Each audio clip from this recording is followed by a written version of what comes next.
Olá pessoal, e vamos a mais um podcast Glione, porque pensar dói, mas a alienação dói muito mais. Se inscreva, curta e compartilhe, porque assim você ajuda o trabalho do nosso canal. Quer nos ajudar? Então ajude-nos pelo Pix, ricardoluciohistoriador@gmail.com. Qualquer valor ajuda o canal a continuar. Não preciso que o Bibi me diga isso. O Bibi está me dizendo isso porque quer que eu continue envolvido. Essa frase de Donald Trump, pronunciada na véspera de um encontro na Casa Branca, não é bastidor diplomático de rotina. É a confissão pública de que algo na linguagem oficial das relações internacionais sempre tenta esconder. Que a aliança inquebrantável, entre aspas, entre Estados Unidos e Israel é, na realidade material, relação de dependência hierárquica. Que quando os interesses divergem, o subordinado é tratado exatamente como o que é um subordinado. A analista Luana Ferreira de Souza produziu uma leitura precisa dessa cena. Não é desentendimento de éguas. É expressão aguda da crise do capitalismo em sua fase de declínio, na qual os interesses de supostos aliados entram em rota de colisão porque, nas palavras dela, o bolo a ser saqueado encolheu. Hoje no podcast Glione, vamos processar essa análise com todo o aparato teórico marxista-leninista que ela merece e expandir seus argumentos com os clássicos que explicariam por que isso está acontecendo agora. Com Lenin e Bukharin para entender por que o imperialismo, como sistema de rivalidades que nenhuma amizade ideológica resolve, com Gramsci para entender a crise de consenso que a queda da popularidade de Netanyahu em Washington revela, com Nikos Poulantzas para entender o Estado israelense como Estado dependente em sentido estrutural, não apenas retórico, com Giovanni Arrighi para entender o encolhimento do bolo como sintoma do declínio hegemônico americano, com Rosa Luxemburgo para entender que quem paga a conta quando os impérios brigam entre si. Bora entender. O texto de Luana Souza formula uma tese que Lenin já havia estabelecido com precisão cirúrgica há mais de um século. Em O Imperialismo, Fase Superior do Capitalismo, Lenin mostrou que as alianças entre potências capitalistas não são compromissos ideológicos permanentes, são arranjos temporários de interesse que duram exatamente enquanto os cálculos de acumulação de cada parte coincidem. Quando os interesses divergem, a aliança racha. Não importa quantos discursos de amizade inquebrantável tenham sido pronunciados antes. Nikolai Bukharin, em A Economia Mundial e o Imperialismo, foi ainda mais específico sobre o mecanismo. As potências imperialistas mantêm alianças com atores regionais, o que Bukharin chamava de subimperialismos, enquanto esses atores servem, funcionalmente, aos interesses da potência central. No momento em que o subimperialismo passa a gerar mais custo do que benefício, seja financeiro, diplomático, seja de imagem internacional, a potência central recalibra a relação sem nenhum constrangimento sentimental. Israel foi, durante décadas, o subimperialismo regional perfeito para os Estados Unidos no Oriente Médio. Garantia estabilidade para os interesses petrolíferos americanos, servia como base militar avançada e absorvia o desgaste diplomático das intervenções regionais que Washington preferia não assumir diretamente. O que Luana Souza documenta é o momento em que essa equação de custo-benefício se inverte. Israel, através do genocídio em Gaza, da guerra permanente que Netanyahu precisa para sua própria sobrevivência política, do vazamento de informações que constrangeu Washington publicamente, passou a ser passivo político mais caro do que ativo estratégico. Aqui Luana faz a sua observação mais precisa de todo o artigo. A relação não se dá em termos de igualdade, mas sim de uma dependência estrutural em termos de financiamento, apoio bélico e cobertura diplomática. Isso não é opinião política, é fato material documentável. Israel recebe anualmente bilhões de dólares em ajuda militar direta dos Estados Unidos, o maior receptor per capita de assistência militar americana do mundo. Depende do veto americano no Conselho de Segurança da ONU para escapar de resoluções internacionais sobre suas ações na Palestina. depende de tecnologia militar americana, os caças F-35, os sistemas de defesa Iron Dome, com componentes financiados pelos Estados Unidos, para manter sua superioridade militar regional. Nikos Poulantzas, em Estado, Poder e Socialismo, nos daria um instrumento teórico exato.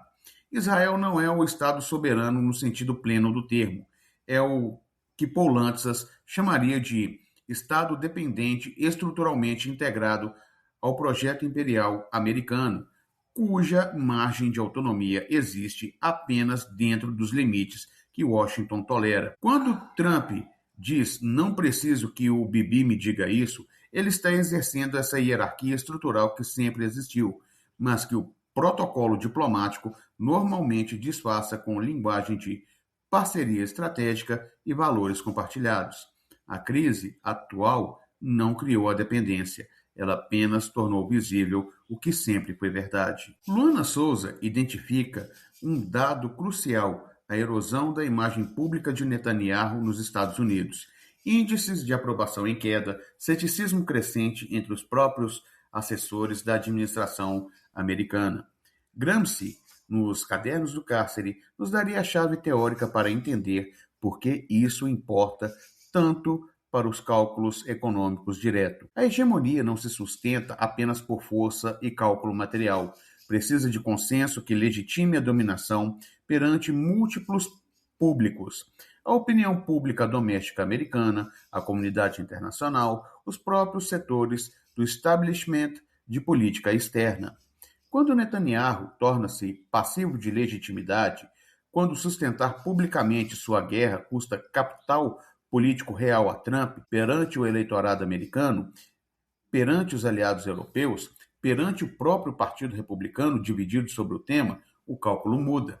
Não é mudança de coração sobre a causa palestina, é reconhecimento de que o custo de legitimação da guerra de Netanyahu superou seu benefício estratégico para os cálculos eleitorais e geopolíticos de Trump. Luana formula isso com precisão. Quando as contradições se acentuam, o centro do império tende a recalibrar ou sacrificar a atuação de seus operadores regionais para preservar os interesses da burguesia central. Netanyahu está sendo tratado cada vez mais abertamente como um operador que pode ser sacrificado se seus custos políticos continuarem superando os seus benefícios estratégicos. Aqui precisamos aprofundar a metáfora central de Luana Souza. O bolo a ser saqueado encolheu, com um instrumental teórico que explica por que isso está acontecendo justamente agora. Giovanni Arrighi, O Longo Século XX, e Adam Smith, em Pequim, obras que já usamos em múltiplos episódios anteriores sobre a crise da OTAN e o deslocamento do centro dinâmico mundial, mostrou que as potências hegemônicas em declínio enfrentam um dilema estrutural específico. Precisam manter compromissos globais construídos durante seu período de expansão, mas já não têm os recursos relativos que tinham quando esses compromissos foram assumidos. Os Estados Unidos de 2026 enfrentam exatamente essa sobrecarga imperial que Luana Souza identifica. Competição estratégica de longo prazo com a China, que exige concentração de recursos, crise econômica interna, inflação, endividamento público em níveis históricos e múltiplos teatros de conflitos simultâneos, Ucrânia, Irã, tensões no Indo-Pacífico que excedem a capacidade de sustentação simultânea que os Estados Unidos tinham no auge da sua hegemonia unipolar pós-1991. Arrighi previu exatamente esse momento, quando a potência hegemônica em declínio precisa escolher entre seus múltiplos compromissos, ela começa a hierarquizar e sacrificar os de menor retorno estratégico relativo. O Oriente Médio, que já discutimos em episódios anteriores sobre Hormuz e a guerra do Irã, está deixando de ser prioridade absoluta para se tornar um dos vários teatros que competem por recursos militares e atenção diplomática americana cada vez mais escassos. Netanyahu está descobrindo em tempo real o que significa deixar de ser prioridade única. Luana Souza termina seu artigo com a observação mais importante e a que precisa de aprofundamento marxista mais rigoroso. As consequências materiais do conflito continuam sendo suportadas pela classe trabalhadora no Oriente Médio. Rosa Luxemburgo, em A Acumulação do Capital, formulou o princípio que explica esse padrão histórico recorrente. As disputas entre potências imperialistas, por mais que sejam disputas entre capitais, entre estados, entre elites políticas, sempre transferem seu custo material para as populações trabalhadoras que não participaram das decisões que produziram o conflito.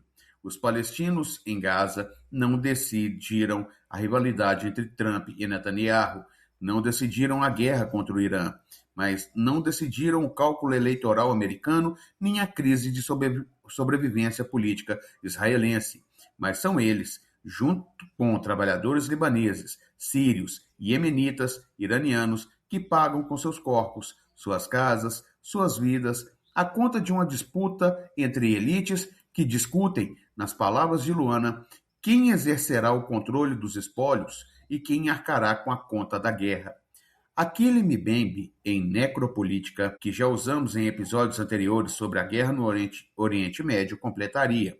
Essa é a estrutura fundamental da necropolítica imperial. As elites disputam poder e recursos. Os povos pagam com a morte. A crise entre Trump e Netanyahu não muda essa equação fundamental, apenas revela com clareza cristalina que a causa comum supostamente justificava o massacre em Gaza nunca foi a causa comum de povos, foi sempre cálculo de interesse, de classe, entre elites que agora disputam entre si os termos exatos de sua própria divisão do saque. Então vamos fechar com a clareza que essa análise exige.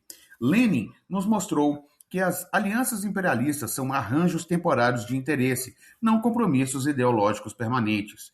Bukharin nos mostrou o mecanismo preciso. O subimperialismo regional é tolerado enquanto serve funcionalmente a potência central e recalibrado quando seu custo supera seu benefício.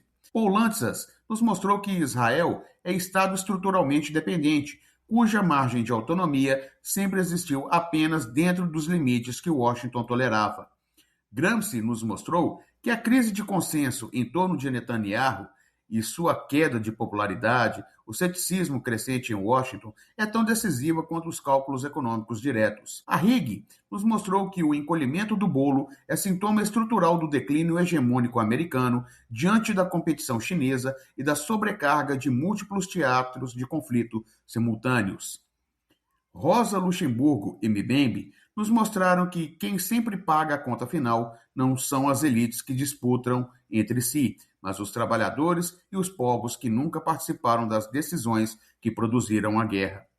Luana Ferreira de Souza está em sua conclusão mais afiada. A retórica da amizade se dissolve em acusações públicas, exatamente quando os interesses de acumulação deixam de coincidir. A Luana está sempre certa nesse conceito, porque nunca existiu, nunca haverá amizade genuína entre nações no capitalismo imperialista. Existiram e continuam existindo cálculos de classe que se vestem temporariamente de linguagem afetiva até que a máscara já não seja mais necessária. E como sempre dizemos no podcast Castiglione, pensar dói, mas a alienação dói muito mais. Se o conteúdo te ajuda a pensar, ajude o canal a continuar.